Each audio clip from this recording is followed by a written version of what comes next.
सुमैया अपने गरीब माँ बाप के साथ एक छोटे से गांव में रहा करती थी। वो जब भी अपने माता पिता के साथ बाजार जाती थी तो शॉप में उसे सुंदर सुंदर टेडी बियर देखने को मिलते और फिर उसके मन में भी इन टेडी बियर को खरीदने का ख्याल आता। एक दिन सुमैया अपने माता पिता से बोलती है, पापा पापा, ये कितना सुंदर टेडी बियर है पापा, क्या आप मेरे लिए भी एक सुंदर सा टेडी बियर खरीद के मुझे दे सकते हैं? तभी उसके पिता सुमैया से कहते हैं, हमारे पास इतने पैसे नहीं है बेटा, हम बहुत ज्यादा गरीब हैं और मैं तुम्हारे लिए ये टेडी बियर नहीं खरीद सकता। लेकिन सुमैया कहाँ मानने वाली थी। उसने धीरे धीरे करके अपने गुल्लक में एक एक रुपया डालकर एक दिन 100 रुपए जमा कर लिए और फिर अगले दिन वो बाजार गई टेडी बियर खरीदने के लिए। वहां पर उसे बहुत सारे टेडी बियर दिखाई दिए। तभी सामने उस शॉप के अंदर जाती है और फिर शॉपकीपर से कहती है, अंकल अंकल, ये टेडी बियर कितने का है? बेटी, ये 100 रुपए का है। ये लो 100 रुपए और ये टेडी बियर मुझे दे दो। सुमैया पैसे देकर उस टेडी बियर को घर ले आती है। सुमैया दिन भर उस टेडी बियर के साथ खेलती रहती है और फिर रात को उसे अपने बिस्तर के पास रखकर सो जाती है। आधी रात को सुमैया को एक आवाज सुनाई देती है। वो आवाज किसी और की नहीं लेकिन उस टेडी बियर की आवाज थी। तभी वो टेडी बियर सुमैया से कहता है, उठो सुमैया, तुम्हें पता है मैं उस शॉप में बैठा बैठा बहुत ज्यादा परेशान हो गया था। तुमने बहुत अच्छा किया जो मुझे तुम यहाँ पर अपने साथ ले आई हो। मैं बहुत ज्यादा खुश हूँ। बताओ तुम्हें क्या चाहिए? तभी सुमैया उस टेडी बियर से कहती है, टेडी बियर, हमारा घर बहुत ज्यादा टूटा फूटा और पुराना सा हो गया है। क्या तुम हमारे इस पुराने से घर को नए घर जैसा बना सकते हो, एक आलीशान मकान जैसा? क्यों नहीं सुमैया, जरूर। जाओ अब तुम सो जाओ। जब सुबह को सुमैया उठती है तो खुद को एक आलीशान मकान के अंदर पाती है। ये सब उस जादुई टेडी बियर का कमाल था।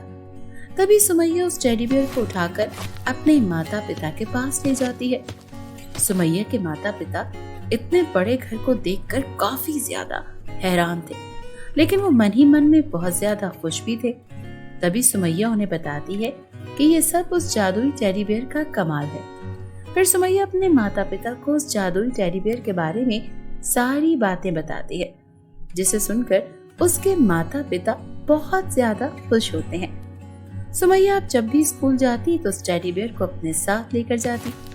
उसके इस टेडी बियर को देखकर सभी दोस्त उससे पूछते हैं, अरे सुमैया, ये टेडी बियर लेकर तुम स्कूल क्यों आई हो?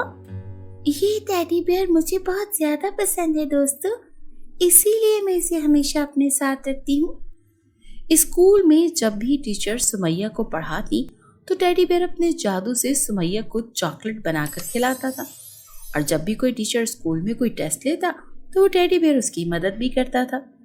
टेडी बियर के आने से सुमैया और उसके माता पिता के जीवन में बहुत ज्यादा खुशियां आ गई थी। टेडी बियर की मदद से सुमैया और उसके माता पिता बहुत ज्यादा अमीर हो गए थे। पहले तो सुमैया अपने पिता के साथ साइकिल पर स्कूल आया करती थी, लेकिन जब सुमैया कार में एक दिन स्कूल आने लगी तो फिर उसकी एक सहेली को उस पर शक होने लगा, जिसका नाम पायल था। ये सब देखकर पायल को बहुत ज्यादा जलन होने लगती है और फिर वो अपने मन ही मन में सोचती है, पहले तो ये सुमैया बहुत ज्यादा गरीब थी और अब इसके पास ऐसा क्या जादू आ गया कि ये इतनी अमीर घर में पहुंच गई और फिर अब स्कूल भी कार में आने लगी है। मुझे जल्दी पता लगाना होगा कि ऐसा कौन सा जादू इसके हाथ लगा है। पायल दिन ब दिन सुमैया के ऊपर कड़ी नजर रखने लगी। एक दिन पायल ने देखा कि टेडी बियर सुमैया को चॉकलेट बनाकर खिला रहा था। पायल ये सब कुछ देखकर सब कुछ समझ जाती है। अच्छा, तो ये बात है। अब पायल हर वक्त मौके की तलाश में रहती कि सुमैया क्लास से कभी बाहर जाए। जैसे ही एक दिन सुमैया क्लास से बाहर जाती है तभी पायल मौका पाकर उसका टेडी बेयर छुपा लेती है। तभी पायल वो टेडी बेयर चुरा कर अपने घर ले आती है और फिर उस टेडी बेयर से कहती है, ए बदसूरत से टेडी बेयर, मेरा नाम पायल है। मुझे पता है तूने अपने जादू से सुमैया को काफी अमीर बना दिया है। चलो जल्दी से मुझे भी अपना जादू दिखा। टेडी बेयर उसका कोई जवाब नहीं देता और एक साधारण से खिलौने की तरह सिर्फ दिखाई देता है। ये देखकर पायल को बहुत ज्यादा गुस्सा आता है और फिर वो टेडी बेयर को जमीन पर फेंक कर सो जाती है। सुबह जब उसकी आंख खुलती है तो उसका घर एक झोंपड़ी में बदल जाता है। वह देखती है कि वहां उस छोटी सी झोंपड़ी में रहने लगी है। तभी पायल भागी भागी अपनी मम्मी पापा के पास जाती है और फिर वो देखती है कि उसकी मम्मी पापा भी जोर जोर से रो रहे थे। वह समझ जाती है कि ये सब उस टेडी बेयर का ही कमाल है, क्योंकि कल रात को उसने गुस्से में उस टेडी बेयर को जमीन पर फेंक दिया था। पायल रोते हुए उस टेडी बेयर को लेकर सुमैया के घर जाती है और सुमैया से कहती है, मुझे माफ कर दो सुमैया, मैंने तुम्हारा टेडी बेयर चुराया और उसके साथ मुझे बहुत बड़ा बदलाव दिखाई दिया। हम बहुत ज्यादा गरीब हो गए हैं। हमारा घर भी बहुत ज्यादा टूटा फूटा हो गया है। मेरी मदद करो सुमैया, मुझे माफ कर दो। सुमैया कहती है, मैं क्या कर सकती हूँ पायल, तुमने इतना ज्यादा गलत जो किया है। सॉरी सुमैया, मैं कभी भी आगे से ऐसी गलती नहीं करूँगी, मुझे माफ कर दो। ठीक है पायल, तुम अपने घर जाओ और फिर मैं अपने टेडी बियर को कहकर सब कुछ ठीक कर दूंगी। तभी सुमैया उस टेडी बियर को पायल का घर ठीक करने के लिए कहती है। थोड़ी देर बाद पायल का घर वापस से ठीक हो जाता है। सुमैया उस टेडी बियर को बहुत ज्यादा थैंक यू बोलती है और फिर अपने आप से अपने दिल में एक प्रॉमिस करती है कि आज के बाद वो फिर कभी भी इस टेडी बियर को अपने स्कूल साथ में लेकर नहीं जाएगी। वो घर पर ही उस टेडी बियर के साथ पूरा दिन खेलती है। ऐसे ही दिन बीतने लगते हैं और सुमैया उस टेडी बियर के साथ खुश रहने लगती है। बहुत समय पहले की बात है कि रामपुर के एक गांव में शीतल नाम की एक लड़की अपने मासा मौसी के साथ रहती थी। शीतल के माता पिता के गुजर जाने के बाद उसकी मौसी अपने घर लेकर आ जाती है। शीतल की मौसी ने उसको अपने मकसद के लिए ही अपने घर में रखा होता है। शीतल की मौसी बहुत सख्त और जालिम थी। वो उस घर का सारा काम उससे करवाती और मारती भी थी। शीतल सारा दिन घर का काम करती और उसकी मौसी आराम करती।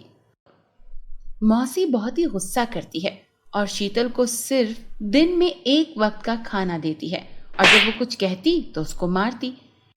और जब उसकी मौसी के यहाँ कोई मेहमान आता उसके सामने बड़े प्यार से शीतल से बातें करती और जाहिर करती कि वो कितनी दिलवाली और अच्छी है। मौसी बड़े प्यार से, अरे शीतल आराम करो, मैं सफाई कर लूंगी। एक दिन शीतल घर की सफाई कर रही होती है तो मौसी आ जाती है और गुस्से से चिल्लाते हुए कहती है, सारा काम अच्छे से करना महारानी, और हाँ खाना देख लेना कहीं जल ना जाए, मैं बाजार जा रही हूँ। और मौसी वहां से बाजार चली जाती है। यूं ही वक्त गुजरता है और शीतल मौसी के घर का काम करती है और जुल्म बर्दाश्त करती है। एक दिन मौसी अपने कमरे में बैठी होती है तो शीतल उसके पास आ जाती है। शीतल, मौसी मेरे पास कपड़े नहीं हैं, सारे खराब हो गए हैं। मौसी, हाँ तो कह तो ऐसे रही हो जैसे तेरे माँ बाबा ने खजाना छोड़ कर गए हैं मेरे लिए। महारानी को नए कपड़े चाहिए, वैसे ही गुजारा मुश्किल से होता है। और तो मैं तुझको तरस खाकर यहाँ पर लाई थी, पर तेरी तो फरमाइशें ही खत्म नहीं होती। और शीतल को थप्पड़ मार देती है। दफा हो जाए यहाँ से, मेरा मुंह क्या देख रही है। एक दिन मौसी अपने कमरे में बैठी होती है तो सोचती है बहुत महंगाई हो गई है, क्या करूं। मौसी सोचते हुए, हाँ क्यों ना इस मनहूस को काम पर लगा दिया जाए, इससे घर में पैसे भी आएंगे और इस मनहूस की शक्ल भी नहीं देखनी पड़ेगी। दूसरे दिन मासी बहुत सारी चूड़ियां ले आती है और शीतल को आवाज लगाती है। और शीतल, मनहूस, इधर आ मेरे पास। शीतल आती है और कहती है, हाँ मौसी, कोई काम था? कल से तू बाजार में जाकर चूड़ियां बेच कर आना। अरे भाई, बहुत महंगाई हो गई है। मौसी, मैं इसे कहाँ बेचूंगी? अरे मनहूस, कमाएगी नहीं तो खाना कहाँ से मिलेगा? तेरा बाप मुझे खजाना देकर नहीं गया। और हाँ, सारे पैसे मुझे ला कर देगी तू, और पैसे कम हुए तो घर से धक्के मार कर निकाल दूंगी। शीतल मासी की बातें सुनकर वहां से चली जाती है।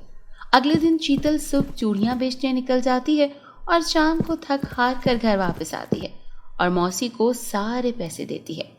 मौसी कहती है, अरे खड़े खड़े मेरा मुंह क्या देख रही है? जा जाकर घर का काम कर। खाना भी नहीं बना कर गई। और हाँ, कल से घर की सफाई और खाना बना कर जाना। शीतल वहां से चली जाती है और मासी पैसे गिनने लगती है, वो भी खुशी खुशी। शीतल रात को अपने कमरे में सोचते हुए कहती है, ऐ भगवान, मेरे साथ ऐसा क्यों हो रहा है? मेरे माता पिता को क्यों ले गया तू? और रोने लगती है। शीतल और चूड़ियां बेचने जाती है और जिस दिन चूड़ियां नहीं बिकती तो मौसी शीतल पर गुस्सा करती है और उसको खाने को नहीं देती। वक्त यूं ही गुजरता रहा। शीतल रोज सुबह चूड़ियां बेचने जाती और शाम को सारे पैसे लाकर मासी को दे देती और फिर घर के काम में लग जाती। फिर एक दिन शीतल शाम को चूड़ियां बेचकर आ रही थी कि रास्ते में शीतल को एक बूढ़ी औरत बैठी हुई मिलती है। बूढ़ी, बेटा, मुझे भूख लगी है, मेरी मदद करो, खुदा तुम्हारा भला करेगा। उसकी मदद करती है। बूढ़ी, बेटा, तुम बहुत अच्छी हो, खुदा तुम्हारा भला करे। शीतल, माँ जी, मेरे लिए दुआ करना बस। और शीतल वहां से चली जाती है और जब घर पहुंचती है तो मासी को पैसे देकर अपने कमरे में चली जाती है। मौसी पैसे गिनने लगती है। मौसी गुस्से से चिल्लाकर शीतल को आवाज लगाती है, अरे मनोज, शीतल, इधर आ। शीतल डरते हुए, हाँ मौसी। आज फिर पैसे कम क्यों हैं? शीतल उसको बूढ़ी औरत वाली बात बताती है। मौसी गुस्से से, मैंने यतीम खाना खोल रखा है, चल जा, दफा हो जा यहाँ से, और आज के बाद तुझे खाना भी नहीं मिलेगा अगर ऐसी हरकतें की तो। शीतल अपने कमरे में भूखी रोते हुए सो जाती है। यूं ही कुछ दिन गुजरते हैं। शीतल रोज सुबह घर का काम करके चूड़ियां बेचने जाती है और एक दिन शाम को जब शीतल अपने घर जा रही होती है तो रास्ते में उसे वही बूढ़ी औरत मिलती है।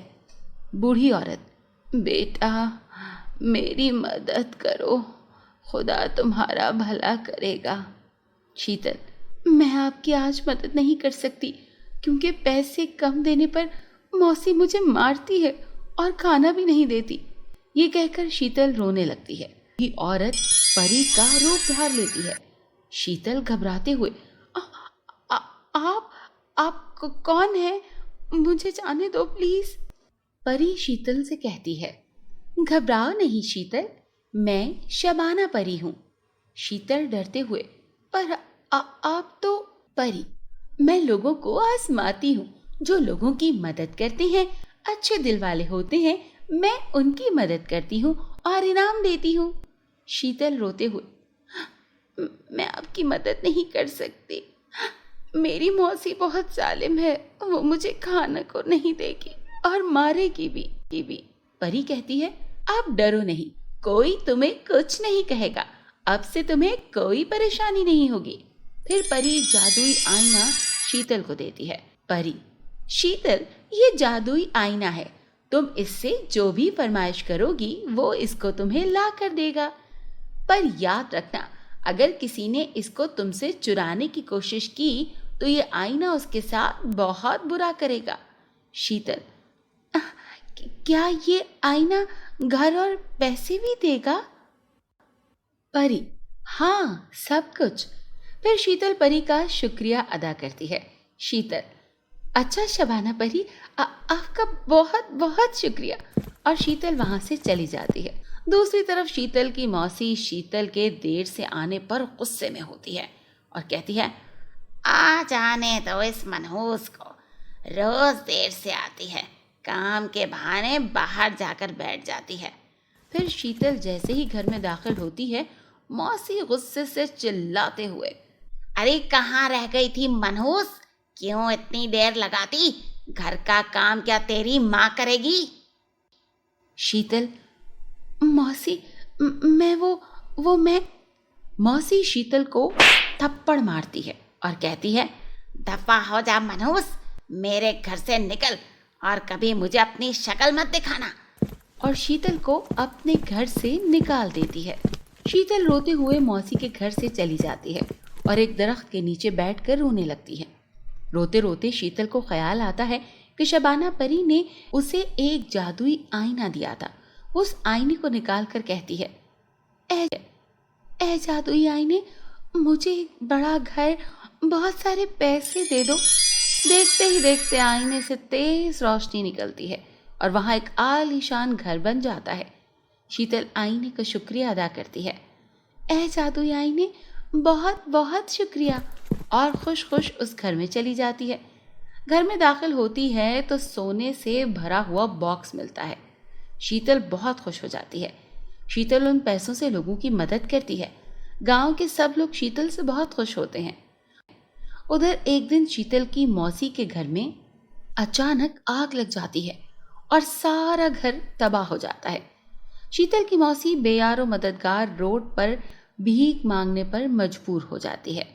बाजार में लोग आ जा रहे होते हैं और शीतल की मौसी, मेरी मदद करो, खुदा के लिए मेरी मदद करो। एक दिन शीतल वहां से गुजर रही होती है तो मौसी को देखकर रुक जाती है। शीतल, मौसी, आप क्या हाल बना लिया है आपने अपना? मौसी रोते हुए सारी बात बताती है। मौसी, मुझे माफ कर दो बेटा, मैंने तुम्हारे साथ बहुत जुल्म किया। शीतल, नहीं नहीं मौसी, ऐसी कोई बात नहीं। आपने मुझे अपने घर में रखा, जिस पर मैं आपकी शुक्रगुजार हूँ। नहीं नहीं, मुझे माफ कर दो, मैंने तुम्हारे साथ गलत किया, जिसकी वजह से मेरी ये हालत हो गई है। शीतल, आप मेरे साथ मेरे घर चलें, हम मिलकर रहेंगे। और मौसी को अपने साथ ले जाती है।